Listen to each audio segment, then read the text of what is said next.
वितरण के विशेषण के बारे में चर्चा करेंगे। आज जो हमारा लेक्चर है 5वां लेक्चर है विशेषण का। तो चलिए शुरू करते हैं। इससे पहले आप चैनल पहली बार आए तो चैनल को सब्सक्राइब कर दीजिए और बेल आइकन को भी प्रेस कर दीजिए, और हम ऐसे ही नए नए वीडियो लेकर आते रहते हैं। तो चलिए वीडियो को शुरू करते हैं। आज हम चर्चा करेंगे विशेषण इस वीडियो में, और इसकी परिभाषा और इसके सारे प्रकार के बारे में हम चर्चा करेंगे। तो देख लेते हैं विशेषण। विशेषण क्या होता है? विशेषण की परिभाषा होती है, विशेषण वे शब्द होते हैं जो संज्ञा या सर्वनाम की विशेषता बताते हैं। कहने का मतलब है विशेषण वह शब्द होते हैं जो संज्ञा या सर्वनाम की विशेषता बताते हैं। ये शब्द वाक्य में संज्ञा के साथ लगकर संज्ञा की विशेषता बताते हैं। ये संज्ञा के साथ ही लगते हैं और संज्ञा की विशेषता बताते हैं। विशेषण विकारी शब्द होते हैं एवं इन्हें सार्थक शब्दों के 8 भेदों में से एक माना जाता है। बड़ा, काला, लंबा, दयालु, भारी, सुंदर, कायर, टेढ़ा मेढ़ा, एक दो, वीर, पुरुष, गोरा, अच्छा, बुरा, मीठा, खट्टा आदि विशेषण शब्दों के कुछ उदाहरण हैं जो नीचे दिए गए हैं। मैं आपको दिखाता हूँ। राधा बहुत सुंदर लड़की है। राधा यहाँ पर वाक्य में संज्ञा है और बहुत सुंदर, जो सुंदर है वो उसकी विशेषता है। तो ये हमेशा संज्ञा के साथ ही लगते हैं। ये सुंदर जो है ये विशेषण शब्द है। ये सुंदरता जो राधा की विशेषता बता रही है वो सुंदर शब्द है, और सुंदर यहाँ पर विशेषण शब्द है क्योंकि वो राधा की विशेषता बता रही है, क्योंकि वो सुंदर है। चलिए आगे देख लेते हैं। जैसा कि आप ऊपर उदाहरण में देख सकते हैं कि राधा एक लड़की का नाम है जो कि एक संज्ञा है। सुंदर शब्द एक विशेषण है जो संज्ञा शब्द की विशेषता बता रहा है। चूंकि सुंदर शब्द संज्ञा की विशेषता बता रहा है इसलिए यह शब्द विशेषण कहलाएगा। जिस शब्द की विशेषण विशेषता बताता है उस शब्द को विशेष्य कहा जाता है। कहने का मतलब है सुंदर शब्द संज्ञा की विशेषता बता रहा है इसलिए यह शब्द विशेषण कहलाएगा। जिस शब्द की विशेषण विशेषता बताता है, जिस शब्द की विशेषण विशेषता बताता है उस शब्द को हम विशेष्य कहते हैं, जो कि विशेष होता है। चलिए आगे देख लेते हैं नया एग्जाम्पल। रमेश बहुत निडर सिपाही है। रमेश इसमें क्या है? एक संज्ञा है। बहुत निडर सिपाही है। सिपाही जो है निडर, निडर उसकी विशेषता है क्योंकि वो डर नहीं रहा है, तो ये उसकी विशेषता है। ये विशेषण शब्द है। लेकिन कैसा सिपाही है? जो रमेश है वो कैसा सिपाही है? एक निडर सिपाही है। तो ये निडर उसकी विशेषता है, इसलिए निडर विशेषण शब्द है। निडर शब्द रमेश की विशेषता बता रहा है, अतः निडर शब्द विशेषण कहलाएगा। आगे नया एग्जाम्पल देख लेते हैं। मोहन एक मेहनती विद्यार्थी है। जैसा कि आप ऊपर दिए गए उदाहरण में देख सकते हैं कि यहाँ मोहन की मेहनती होने की विशेषता बताई जा रही है। अगर हम इस वाक्य से मेहनती विशेषण हटा देते हैं तो हमें सिर्फ यह पता चलता है कि मोहन एक विद्यार्थी है, लेकिन कैसा विद्यार्थी है यह हमें पता नहीं चलता है। कहने का मतलब है कि मेहनती शब्द जो है ये विशेषण है। ये हमें कैसे पता लगता है? जब इस वाक्य में हम किसी प्रश्नवाचक शब्द को रख देते हैं। जैसे मोहन कैसा विद्यार्थी है, रमेश कैसा सिपाही है। जो कैसा लगा देते हैं तो जो शब्द निकल के आता है कि निडर सिपाही है, तो ये कैसा शब्द हम प्रश्नवाचक शब्द रख देते हैं। वाक्य में कोई भी प्रश्नवाचक शब्द रख देते हैं तो हमें जो शब्द निकल कर सामने आता है वो हमारा विशेषण शब्द कहलाता है। जैसे कि मोहन एक विद्यार्थी है। कैसा विद्यार्थी है? मेहनती विद्यार्थी है, अच्छा विद्यार्थी है। तो ये विशेषण शब्द हो गया, मेहनती। चलिए आगे देख लेते हैं विशेषण के भेद। विशेषण कितने प्रकार का होता है? विशेषण के मुख्यतः 8 भेद होते हैं। गुणवाचक विशेषण, संख्यावाचक विशेषण, परिमाणवाचक विशेषण, सार्वनामिक विशेषण, व्यक्तिवाचक विशेषण, प्रश्नवाचक विशेषण, तुलनबोधक विशेषण, संबंधवाचक विशेषण। ये विशेषण के 8 प्रकार होते हैं। आगे देख लेते हैं गुणवाचक विशेषण। गुणवाचक विशेषण क्या कहलाता है? इसकी परिभाषा देखेंगे हम। जो विशेषण हमें संज्ञा या सर्वनाम के रूप, रंग आदि का बोध कराते हैं वे गुणवाचक विशेषण कहलाते हैं। कहने का मतलब है हमें संज्ञा की गुणों के बारे में बताते हैं, वह गुणवाचक विशेषण कहलाते हैं। ऐसे भी हम इसको परिभाषा लिख सकते हैं। आगे देख लेते हैं इसके एग्जाम्पल। ताजमहल एक सुंदर इमारत है। ताजमहल एक सुंदर इमारत है। यहाँ पर ताजमहल की विशेषता है जो उसकी गुण, सुंदर इमारत है। ताजमहल एक इमारत है, उसकी सुंदरता, उसका गुण जो है वो हमें पता चल रहा है, इसलिए सुंदर यहाँ पर गुणवाचक विशेषण है। जयपुर में पुराना घर है। जयपुर में कैसा घर है? पुराना घर है। तो पुराना क्या है? गुण हो गया, हमारे घर का एक गुण है, उसका गुणता है कि वो कैसा है, पुराना है। तो यहाँ पर पुराना शब्द है वो गुणवाचक विशेषण के अंतर्गत आता है। आगे देख लेते हैं। जापान में स्वस्थ लोग रहते हैं। जापान में कैसे लोग रहते हैं? स्वस्थ। तो कैसे शब्द हमने प्रश्नवाचक शब्द यहाँ पर वाक्य में लगाया तो पता लगा हमें स्वस्थ लोग रहते हैं। तो स्वस्थ हमारा गुणवाचक विशेषण है, क्योंकि जापान के लोगों की विशेषता क्या है कि वो स्वस्थ हैं, उनका गुण है, उनकी गुणता है स्वस्थ, इसलिए यहाँ पर स्वस्थ शब्द जो है गुणवाचक विशेषण के अंतर्गत आएगा। मैं ताजा सब्जियां लाया हूं। मैं कैसी सब्जियां लाया हूं? मैं ताजा सब्जियां लाया हूं। यहाँ पर ताजा जो है सब्जियों की गुण के बारे में बता रहा है। ताजा शब्द सब्जियों के गुण के बारे में बता रहा है, उसकी विशेषता बता रहा है यहाँ पे, इसलिए गुणवाचक विशेषण होगा। यही नीचे समझाया गया है। ऊपर दिए गए उदाहरणों में जैसा कि आपने देखा, सुंदर, पुराना, स्वस्थ, ताजा आदि शब्दों से विभिन्न वस्तुओं, व्यक्तियों आदि का रंग रूप, गुण आदि बताने की कोशिश की जा रही है। जैसा कि हमें पता है, संज्ञा या सर्वनाम का रूप, रंग, गुणवत्ता आदि का जो शब्द बोध कराते हैं वे विशेषण कहलाते हैं। अतः ये शब्द विशेषण कहलाएंगे। इसकी ये नई परिभाषा भी आप लिख सकते हैं। चलिए आगे देख लेते हैं नया विशेषण क्या है। संख्यावाचक विशेषण। संख्यावाचक विशेषण क्या होता है, इसके बारे में इसकी परिभाषा देखेंगे। ऐसे शब्द जो संज्ञा या सर्वनाम की संख्या के बारे में बोध कराते हैं वे शब्द संख्यावाचक विशेषण कहलाते हैं। ऐसे शब्द जो संज्ञा या सर्वनाम की संख्या के बारे में बताते हैं, हमें कितनी संज्ञा है, कितने सर्वनाम है, उसके बारे में संख्या में बोध कराते हैं, वे शब्द संख्यावाचक विशेषण कहलाते हैं। इसके एग्जाम्पल देख लेते हैं। विकास 4 बार खाना खाता है। विकास हमारी संज्ञा है, लेकिन खाना खाना क्रिया हो गई। ये कितनी बार खाना खाता है? 4 बार खाना खाता है, इसलिए यहाँ पर खाना खाने की जो विशेषता है कि वो 4 बार खाना खाता है, तो संख्यावाचक विशेषण हो गया। आगे देख लेते हैं। मीना 4 केले खाती है। मीना कितने केले खाती है? 4 केले खाती है। तो केले खाने की जो विशेषता है कि कितने केले खाएगी? 4 केले खाएगी। तो संख्यावाचक है कि संख्या आ रही है 4, तो संख्यावाचक विशेषण के अंतर्गत आएगा। दुनिया में 7 अजूबे हैं। दुनिया में कितने अजूबे हैं? दुनिया में 7 अजूबे हैं। तो यहाँ पर अजूबे हैं तो गिनती की जा रही है उनकी कि कितने अजूबे हैं, तो संख्यावाचक शब्द आ रहा है, संख्यावाचक विशेषता बताई जा रही है, तो 7 अजूबे हैं, इसलिए 7 अजूबे संख्यावाचक विशेषण है। आगे देख लेते हैं। हमारे विद्यालय में 200 विद्यार्थी पढ़ते हैं।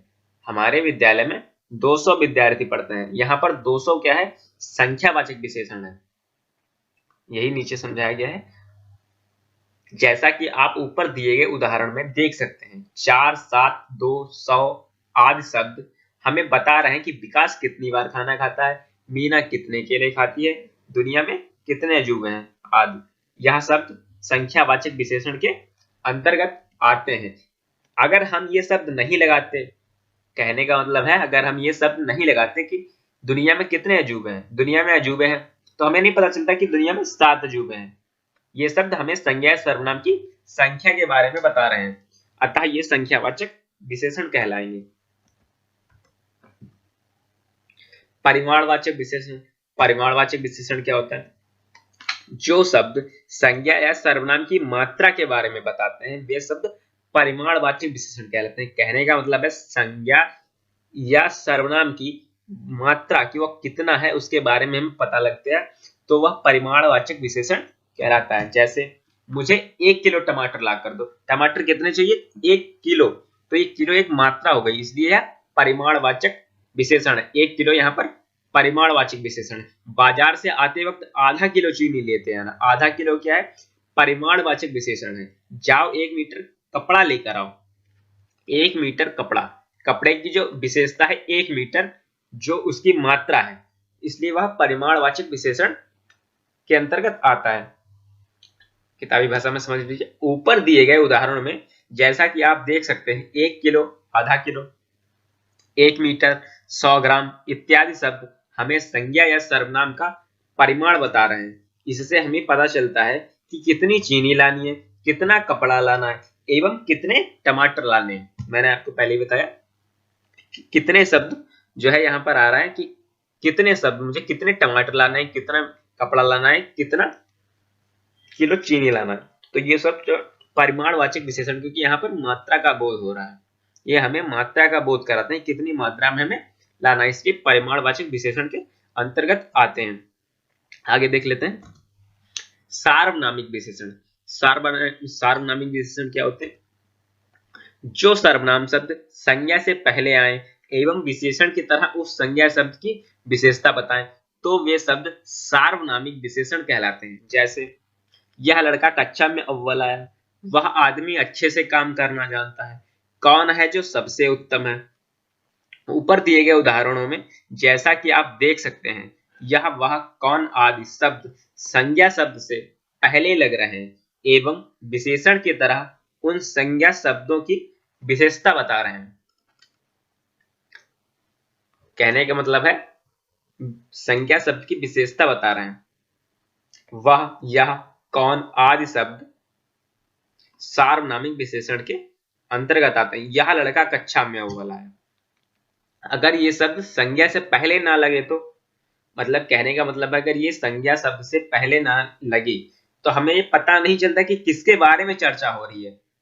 जैसे कि यहाँ पर देख लीजिए, यह लड़का की बात हो रही है, लेकिन किस लड़के की बात हो रही है? यह शब्द लग गया है लड़के संज्ञा के आगे, तो हमें पता चला कि ये पार्टिकुलर एक लड़के के बारे में, इस लड़के, यह लड़का कक्षा में अव्वल है, सिर्फ यह, तो ये सार्वनामिक विशेषण के अंतर्गत आ रहा है। चलिए आगे देख लेते हैं व्यक्तिवाचक विशेषण। व्यक्तिवाचक विशेषण क्या होता है? जो शब्द असल में व्यक्तिवाचक संज्ञा से बने होते हैं और विशेषण शब्दों का निर्माण करते हैं, वे शब्द संज्ञावाचक व्यक्तिवाचक विशेषण कहलाते हैं। जैसे लखनऊ से लखनवी, कहने का मतलब है व्यक्तिवाचक संज्ञा से बने और विशेषण शब्दों का निर्माण कराते हैं, वे शब्द व्यक्तिवाचक विशेषण कहलाते हैं। मुझे भारतीय खाना बहुत पसंद है, आपका यह लखनवी अंदाज मुझे अच्छा लगा। यहां पर लखनवी क्या है? व्यक्तिवाचक विशेषण है जो संज्ञा से बना हुआ है और विशेषण शब्दों का निर्माण कर रहा है।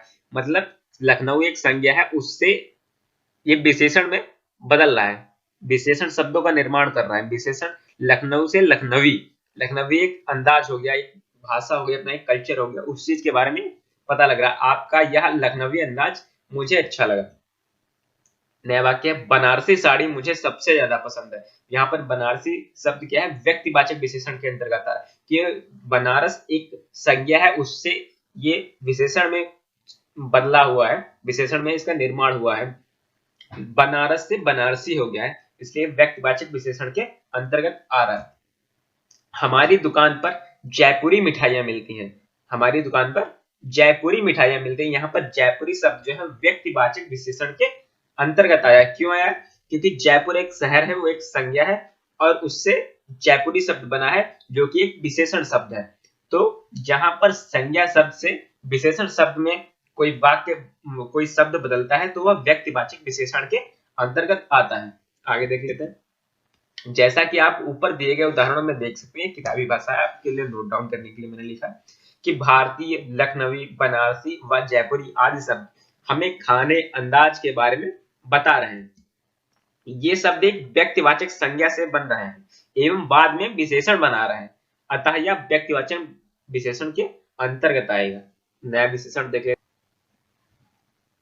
हम विशेषण पढ़ रहे थे, विशेषण का अगला प्रकार है